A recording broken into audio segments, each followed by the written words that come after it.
Bonjour à tous, alors nous voici pour la vidéo hebdomadaire du week-end concernant la suite de l'analyse du Dow Jones. Donc ici je me suis placé sur les unités de temps mensuelles parce qu'on est au milieu du mois de janvier et je trouvais intéressant de pouvoir refaire un peu un retour sur la tendance et sur la situation dans laquelle on se trouve actuellement.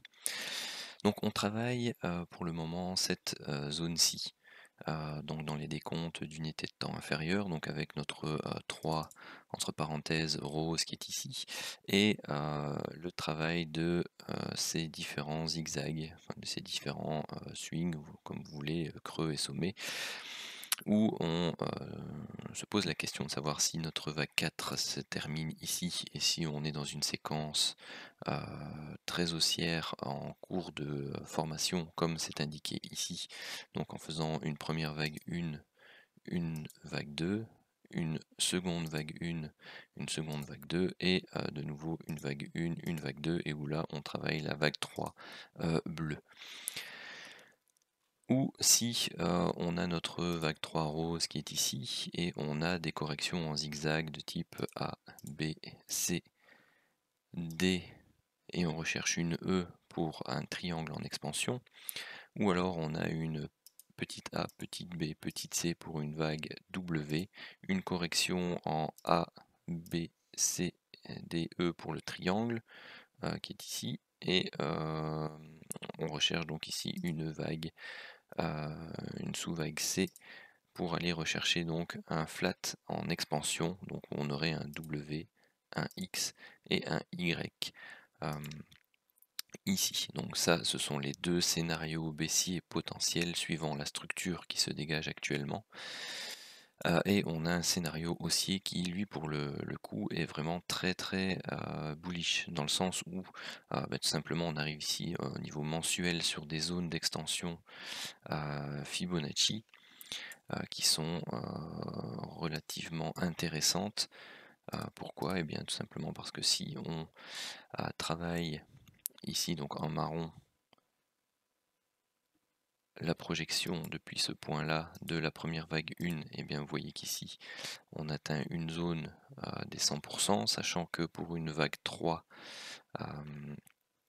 on devrait aller rechercher classiquement les 161,8 qui se trouvent ici. Donc vous voyez que si c'est le cas, on a encore un fort potentiel haussier. Ici par rapport à la vague 1 orange et sa vague 2, donc on fait la même chose, la projection Fibo, vous voyez que les 161,8 sont ici et les 200% se trouvent là. Donc on est sur une zone de résistance pour cette partie-là du décompte, et une que je n'ai pas faite, c'est ici, hop, la bleue. Et vous voyez que on est sur la sous-vague 3 bleue ici au niveau des 161,8. Donc dans ce genre de configuration, eh bien il faut s'attendre à une vague 3 orange ici qui aille rechercher plutôt les 200%, voire les 261,8 que je n'ai pas repris.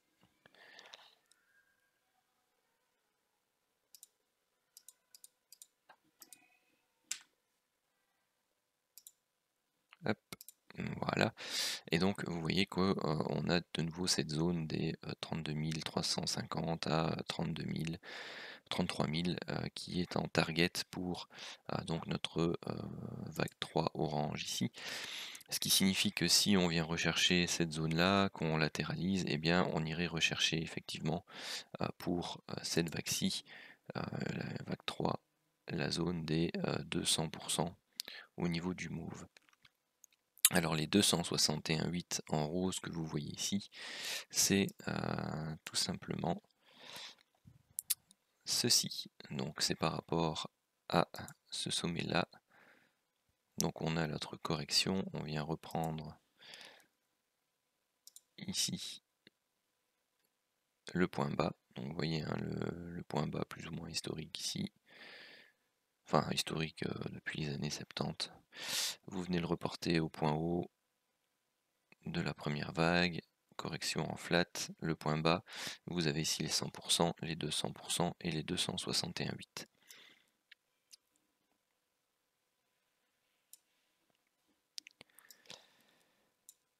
J'ai également tracé ici, pour que vous ayez une vue, donc la borne basse de ce canal haussier là, sur lequel on a repris appui ici en décembre 2018, et je l'ai reporté suivant différents canaux ou points de tendance que l'on est venu travailler au niveau mensuel.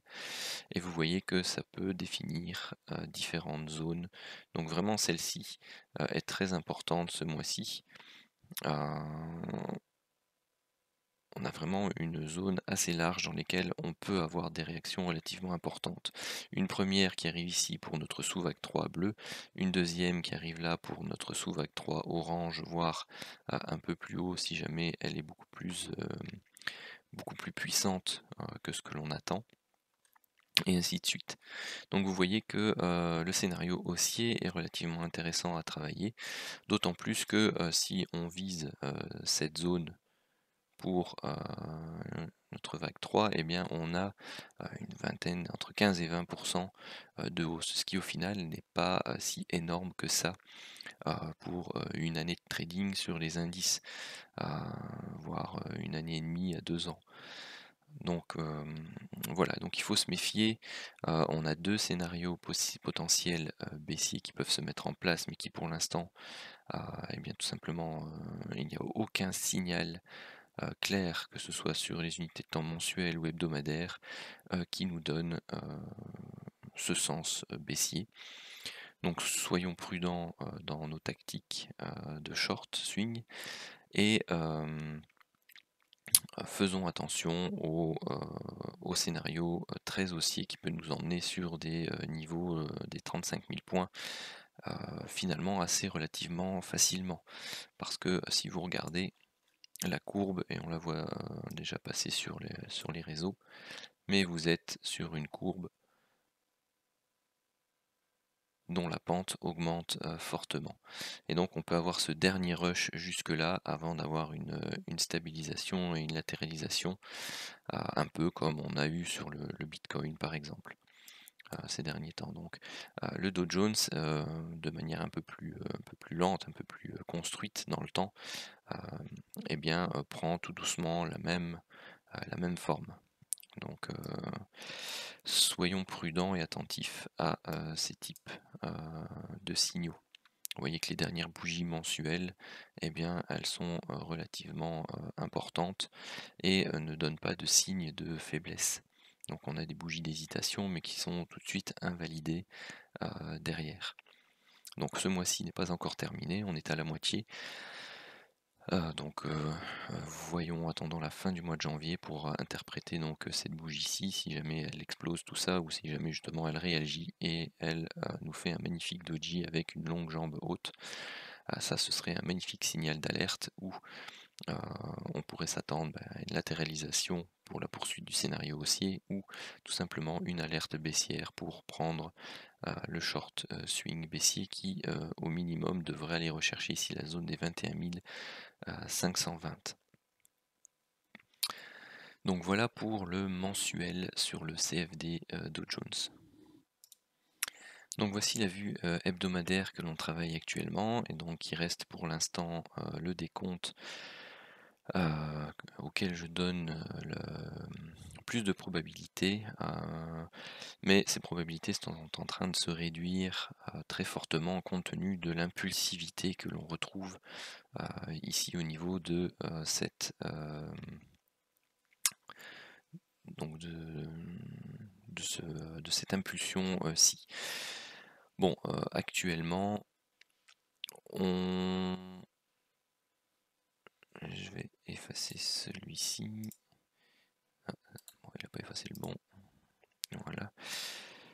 Actuellement, si on doit prendre ici le point bas là, le haut de la vague A et le bas de la vague B,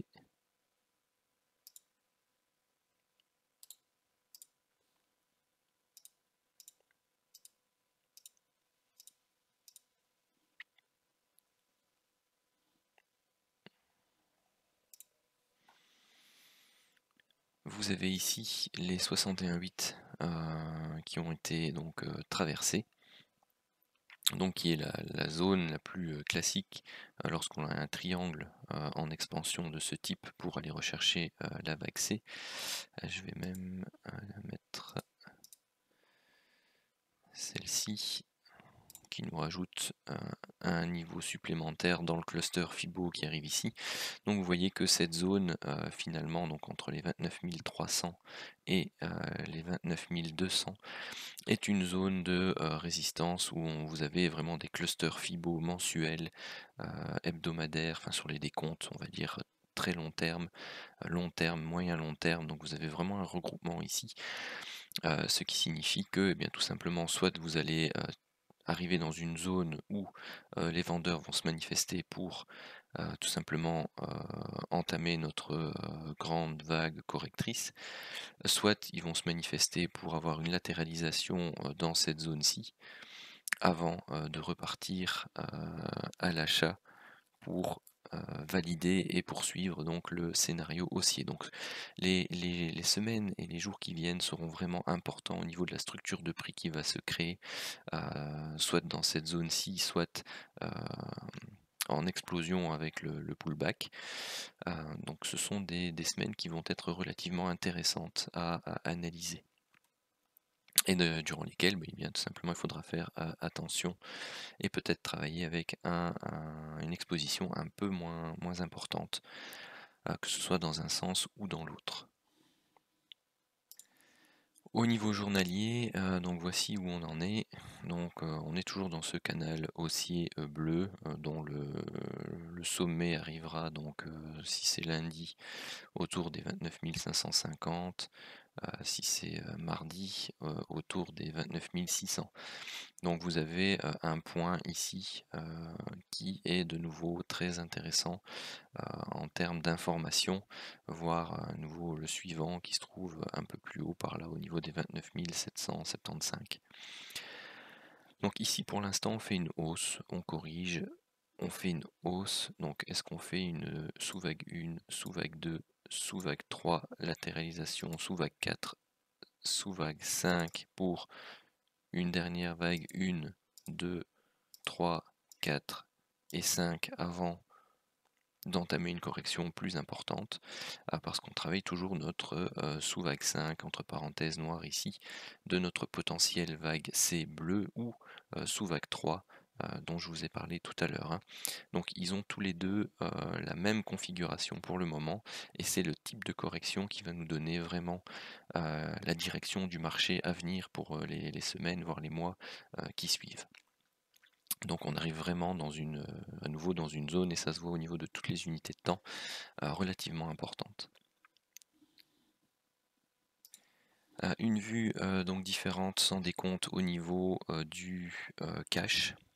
Donc je vous ai travaillé ça avec des fourchettes qui représentent en fait les canaux héliotistes, et non pas s'il y a des puristes et des fourchettes dans nos roues dedans, bah oui, ça ne correspond pas exactement à la représentation des fourchettes, c'est normal, je m'en sers comme canaux avec médiane tracée directement pour délimiter les canaux que l'on travaille en Elliott. Donc ici vous avez le canal en orange pour la vague A, la vague B, et on recherche la vague C. Donc généralement on recherche un point de contact avec la médiane lorsqu'on a de nouveau un triangle en expansion. Donc vous voyez que celui-ci a été franchi de manière relativement franche. Donc toute réintégration serait un signe, surtout avec une fracture de ce deuxième gap ouvert qui se trouve là, serait un signal relativement intéressant pour justement la baisse et aller rechercher donc la médiane qui se trouve là, et ensuite le bas de canal ici en bleu, voire déjà celui en orange, hein, ne pas l'oublier puisque c'est celui-là dont on parle en fait. Et il y en a un deuxième qui est le canal donc de notre grande vague 1, grande vague 2, petite vague 1, petite vague 2, sous-vague 1, sous-vague 2 dont on parle tout à l'heure. Donc vous voyez qu'on a aussi cassé par le haut le canal de la grande vague 1, 2. Alors cela a deux significations. La première, c'est que si on l'explose, à la hausse, et bien c'est-à-dire qu'on est en train de créer ici un mouvement de vague 3. Et si on le casse légèrement, qu'on le réintègre, et bien ça donne une faiblesse, et c'est un argument complémentaire pour les scénarios baissiers alternatifs. Donc actuellement, je les mets en fait tous les deux sur le même niveau de probabilité finalement. Donc ils sont à 50-50 chacun.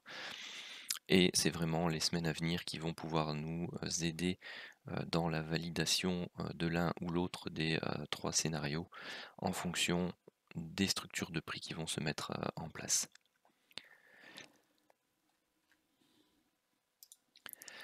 Bon, j'ai eu un petit souci avec mon graphique cache, donc du coup j'ai perdu un peu ce que j'avais noté. Bon, il n'y avait pas grand chose non plus, hein, mais juste ici au niveau journalier, donc le doji qui est ici, après donc un Marubozu avec open en extrême et clôture en extrême, donc il est tout simplement magnifique celui-là, donc ouverture.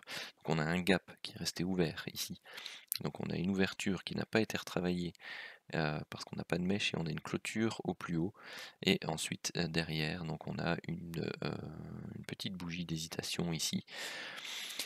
Donc ça, il faut faire attention à ce type de structure en chandelier japonais. Pourquoi? Parce que vous avez une forte impulsion, une hésitation. Donc ça, généralement, c'est un signe de consolidation. Donc on peut retravailler un peu l'intérieur de cette bougie-là, éventuellement aller retester les bas du gap qui est resté ouvert ici, avant de rebondir et de repartir. Donc je vais peut-être juste vous le retracer quand même.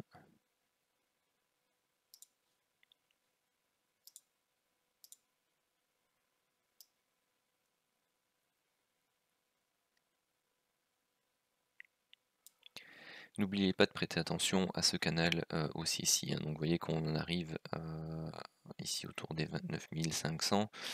Donc c'est légèrement différent du CFD, mais bon, c'est pas sur le Dow Jones, à ce tarif-là, à 50 points près, c'est plus non plus une grande différence. Mais vous avez ce canal aussi et là. Et de toute façon, si vous prenez l'extension sur ce point-là, vous serez avec votre double bande de résistance ici en haut. Mais donc prêtez attention à cette structure-ci, qui peut donc nous amener à latéraliser un peu avant de repartir de plus belle pour la hausse. Ou si on vient, si on break donc cette zone-là, donc les 29 035, 29 130, qui est le gap resté ouvert, et le bas de canal qui est ici, ce sera un premier signe d'affaiblissement de la tendance, et donc on pourra commencer à s'exposer un peu plus éventuellement aux ventes, tout en restant très protecteur, on va dire, au niveau de son capital. Pourquoi? Parce que bon, on peut toujours venir retracer ici et reprendre ses appuis et repartir. Donc on a ces deux gaps-ci qui restent ouverts. Donc le premier, c'est celui-ci, donc qui n'a toujours pas été clôturé, donc 28 740. Donc il a été travaillé à 50% plus ou moins. Et la borne haute, on est à 28 850. Et celui-ci, 29 030, 29 135, 130. Donc voici pour le cash. Donc la journée de lundi m'intéressera beaucoup au niveau cash, pour voir un peu ce que ça peut engendrer en termes de signal ou d'interprétation au niveau de la psychologie du marché. Donc si on vient continuer à la hausse ici, bon ben vous avez compris, hein. C'est le scénario boule qui commencera à prendre le dessus au niveau des probabilités, et surtout si on vient casser donc les zones de résistance de cluster Fibo mensuel montrées sur le CFD. Et pour terminer, donc rapidement, je vais vous faire un peu le bilan ici des 2 premières semaines sur le setup donc Dow Jones 100 tick pour la combinaison entre le RSAV, l'indicateur de range, le King TT et le Commodity Channel. Donc ici, sur la séance de vendredi, qui est la seule que je n'ai pas débriefée de la semaine de mémoire en vidéo, donc vous aviez ici le premier signal, donc on n'est pas en zone de range long terme, on le prend dans le sens de la tendance principale précédente, donc ici c'est clairement la hausse. Donc celui-ci est pris bande opposée plus on va dire 10 points, puisqu'on considère faut enlever le spread. Celui-ci est pris aussi parce que le signal est donné hors de la zone grisée, donc plus 20 points. Celui-ci est donné également, donc plus 15 points. Celui-ci, on n'est toujours pas en zone de range, donc on pouvait le prendre également. Donc celui-ci donne 5 points, donc autant dire quasi ABE. Et celui-ci donne 5 points aussi. Pour la suite, donc celui-ci on est en zone de range, donc on ne le prend plus parce que pour rappel, on prend les signaux quand on est en zone de range long terme ici, dans la zone basse, ici donc entre la ligne du principale de l'enveloppe basse et la ligne basse de l'enveloppe intermédiaire.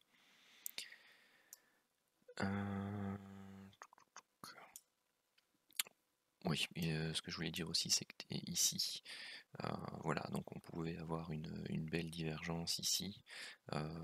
Maintenant, comme vous le savez, donc quand on arrive de manière un peu trop impulsive, sans avoir corrigé au préalable, ce type de signaux est toujours un peu dangereux parce qu'on peut tout simplement latéraliser et repartir à la hausse et faire une invalidation, donc ici de la zone de surachat. Et le reste de mémoire, on est à chaque fois dans la zone grisée. Il n'y avait pas d'autre signal pour ce vendredi. Éventuellement celui-là, si vous considériez que la tendance principale était haussière ici, mais disons qu'elle est flat toute la journée. Hein, donc celui-ci, bon, le signal était donné, vous auriez pu le prendre. Moi, je ne l'ai pas considéré dans les calculs. Donc il pouvait donner un petit 20 points. Mais donc ici on était donc à 5, celui-là on ne le compte pas, et 15, 20, 20 et 20, 40, 40 bon, et 15, on était à 55 de mémoire, c'est ce que j'avais noté ici. 55 points pour la journée de vendredi. Petit élément aussi, donc je me suis rendu compte que quand j'avais fait le débrief de jeudi, je n'avais pas les bons paramètres sur le King TT, donc ils avaient été modifiés. Donc au final, on ne se retrouve pas avec moins 15, mais plus 15 ici pour le jeudi. Et il y avait eu aussi une différence, donc du coup j'ai fait un peu le retour en arrière, il y avait une différence aussi pour le mercredi. Mais je ne l'ai pas renoté là, mais donc j'ai reparcouru toute la semaine et même la semaine précédente pour vérification et pour être certain de ce que je vais vous présenter ici dans le tableau Excel que j'ai commencé à noter. Donc ici, ce que j'appelle setup 1, c'est quand on vient prendre, lorsqu'on a un système de divergence à 3 points, comme ici, lorsqu'on vient prendre le TP sur la ligne de tendance principale, et le setup 2, c'est quand on vient prendre nos bénéfices sur le niveau de l'enveloppe opposée. Donc ici vous avez chaque journée les points pris. Vous avez ici le bilan de la semaine en termes de points, en termes de trades gagnés, de trades perdus, de trades BE. Vous avez pareil pour la deuxième semaine. Au niveau du setup 1, vous avez ici le pourcentage de trades gagnants par rapport aux 40 trades qui ont été pris ici, et le pourcentage de trades gagnants par rapport aux 34 trades qui ont été pris, on va dire potentiels, que vous auriez pu prendre avec le setup si vous aviez été devant vos écrans de 9h à 21h30 tous les jours, ce qui n'est absolument pas mon cas, et ce qui n'est sans doute pas le cas d'énormément de monde, mais c'est tout simplement pour vous montrer un peu le potentiel et la qualité des signaux qui peuvent être ou des alertes qui peuvent être données par le système. Donc je compte maintenir ce tableau sur plusieurs mois afin non pas de retourner en arrière sur 2019, mais plutôt de faire un suivi sur 2020, comme si on travaillait réellement, quoi. Donc faire le suivi jour par jour pour voir ce qui était donné suivant la technique. Donc ici sur les 2 premières semaines, il y avait un potentiel de plus de 1065 points avec un taux de réussite de 85 pour le setup 1 et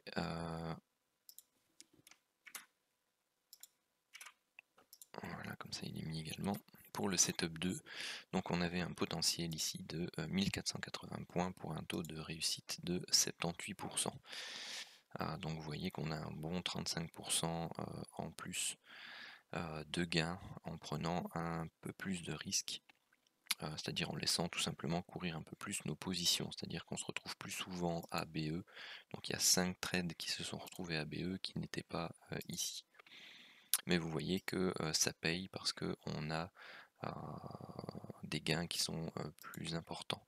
Bon, ça nous engendre ici une première journée qui est en perte, mais c'est la seule. Donc voilà pour les petites informations, le débrief du week-end. Voilà, si vous avez aimé la vidéo, bon, n'hésitez pas à liker, à partager pour vos connaissances et à me laisser vos commentaires et réflexions par rapport aux analyses ou au setup. Voilà, je vous souhaite un très bon dimanche et on se retrouve lundi sur les marchés.